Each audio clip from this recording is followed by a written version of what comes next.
It is an ocean. ఇవన్నీ ఏంటంటే mostly IT employees related అనమాట. ఈ EB1, EB2, EB1 కూడా కొంచెం ఈజీ ప్రాసెస్ అనమాట. వాళ్ళకి ఈజీగా గ్రీన్ కార్డ్ వస్తుంది. But we are not gonna discuss about EB1, EB2. So let's jump on to the EB3.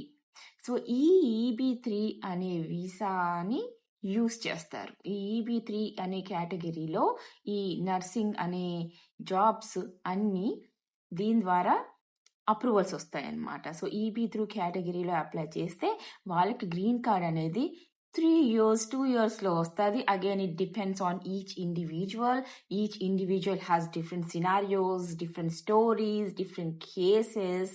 His employer have to work on it. His employer should hire a attorney. Attorney has to work on it. Other important piece I want you to be aware is the green card